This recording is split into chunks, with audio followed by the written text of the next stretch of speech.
నమస్తే, welcome to meta news. ముందుగా ఈ వీడియోని లైక్ చేయండి, షేర్ చేయండి. మరిన్ని ఇంట్రెస్టింగ్ పొలిటికల్ అప్డేట్స్ కోసం మెటా న్యూస్ని సబ్స్క్రైబ్ చేయండి. ఇక మ్యాటర్లోకి వచ్చేస్తే ఏపీ రాజకీయాల్లో ఇప్పుడు కీలక పరిణామాలు చోటు చేసుకుంటున్నాయి. జనసేన అధ్యక్షుడు పవన్ కళ్యాణ్ మాజీ మంత్రి కొనతల రామకృష్ణతో భేటీ కావడం హాట్ టాపిక్ అవుతుంది. విశాఖపట్నం వెళ్లిన పవన్ కళ్యాణ్ కొనతల ఇంటికి వెళ్లి గంటకు పైగా ఆయనతో భేటీ కావడంపై చర్చ సాగుతుంది. ఇద్దరి భేటీలో అనేక అంశాలు ప్రస్తావనకు వచ్చినట్టు తెలుస్తుంది. ఇటీవల జనసేనలో చేరిన కొనతల రామకృష్ణ ఆ తర్వాత పార్టీ కార్యక్రమాలకు దూరంగా ఉంటూ వచ్చారు. ఈ నేపథ్యంలో కొనతల అలిగారనే ప్రచారం కూడా జరిగింది. జనసేన పార్టీలో చేరిన సమయంలో అనకాపల్లి ఎంపీ సీటు కొనతల రామకృష్ణ పోటీ చేస్తారనే ప్రచారం జరిగింది. అయితే దీనిపైన ఎలాంటి క్లారిటీ రాలేదు. గత కొద్ది రోజులుగా అనకాపల్లి ఎంపీ స్థానానికి జనసేన నుంచి మెగా బ్రదర్ నాగబాబు పోటీ చేస్తారనే ప్రచారం ఊపందుకుంది. నాగబాబు సైతం నియోజకవర్గంలో సమీక్షలు జరుపుతూ వస్తున్నారు. ఇదే క్రమంలో అనకాపల్లి పార్లమెంట్ పరిధిలోని యలమంచిల్లోనూ నాగబాబు ఇల్లు అద్దెకు తీసుకోవడం, నాగబాబు అనకాపల్లి నుంచి పోటీ చేయడం ఖాయమనే ప్రచారం జరిగింది. ఇదే సమయంలో నాగబాబు నిర్వహిస్తున్న సమీక్షలకు కొనతల హాజరు కాలేదు.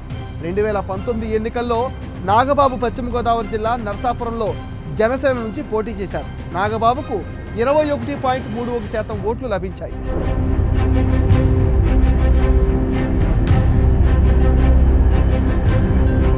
తాజాగా పవన్ కళ్యాణ్ భేటీలో కొనతల మాత్రం తానేం పార్టీ కార్యక్రమాలకు దూరంగా లేనన్నారు.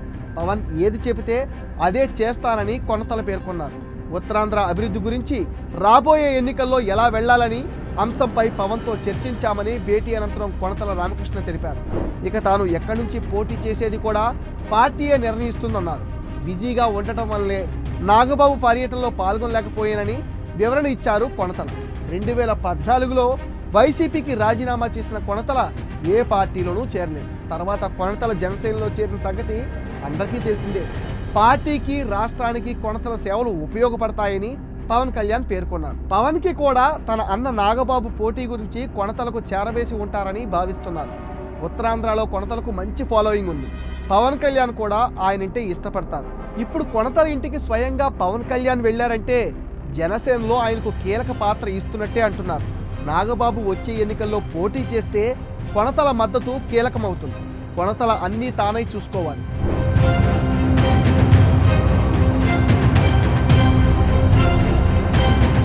కొనతల రామకృష్ణ 40 ఏళ్ల నుంచి రాజకీయాల్లో ఉన్నారు. 1980వ దశకంలో కాంగ్రెస్లో చేరిన ఆయన 1989లో అనకాపల్లి లోక్సభ నుంచి పోటీ చేసి టీడీపీ అభ్యర్థి పి అప్పల్ నరసింహ పైన కేవలం 9 ఓట్ల మెజారిటీతో గెలిచి 9వ లోక్సభకు ఎన్నికయ్యారు. 1999లో అనకాపల్లి నియోజకవర్గం నుంచి ఎన్నికయ్యారు.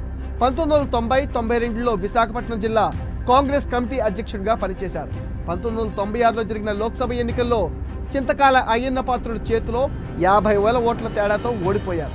1999లో అనకాపల్లి శాసనసభ నియోజకవర్గం నుండి కాంగ్రెస్ పార్టీ తరఫున పోటీ చేసి టీడీపీ అభ్యర్థి దాడి వీరభద్రరావు చేతిలో ఓడిపోయారు. తిరిగి 2004లో దాడి వీరభద్రరావుపై 17,000 ఓట్ల ఆధిక్యంతో గెలిచారు. 2009లో శాసనసభకు కాంగ్రెస్ పార్టీ తరఫున పోటీ చేసి ప్రజారాజ్యం పార్టీ అభ్యర్థి గంటా శ్రీనివాసరావు చేతిలో ఓడిపోయారు. వైఎస్ రాజశేఖర రెడ్డి మంత్రివర్గంలో వాణిజ్య పన్ను శాఖ మంత్రిగా పనిచేశారు. రాజశేఖర రెడ్డికి సన్నిహితుడైన రామకృష్ణ ఆయన మరణానంతరం వైఎస్ జగన్మోహన్ రెడ్డికి అండగా నిలిచి వైసీపీలో చేరారు. 2014 సార్వత్రిక ఎన్నికల సమయంలో విశాఖ పార్లమెంట్ ఇన్ఛార్జిగా వ్యవహరించారు. విశాఖ ఎంపీగా పోటీకి దిగిన వైఎస్ విజయమ్మ ప్రచారంలో అన్నీ తానై వ్యవహరించారు. ఆ తర్వాత పార్టీ కార్యక్రమాలకు దూరంగా ఉన్నారు. తాజాగా జనసేనలో చేరారు. ఈసారి ఆయన ఎక్కడి నుంచి పోటీ చేస్తారోనని అంతా ఆసక్తిగా ఎదురుచూస్తున్నారు. అనకాపల్లి రాజకీయంలో కొనతల చక్రం తిప్పుతారా అంటే జరుగుతున్న పరిణామాలను బట్టి అవుననే అంటున్నారు. ఇది మెటా న్యూస్ అప్డేట్. ఈ వీడియోని తప్పకుండా లైక్ చేయండి, షేర్ చేయండి. మరిన్ని ఇంట్రెస్టింగ్ పొలిటికల్ అప్డేట్స్ కోసం మెటా న్యూస్ని సబ్స్క్రైబ్ చేయండి.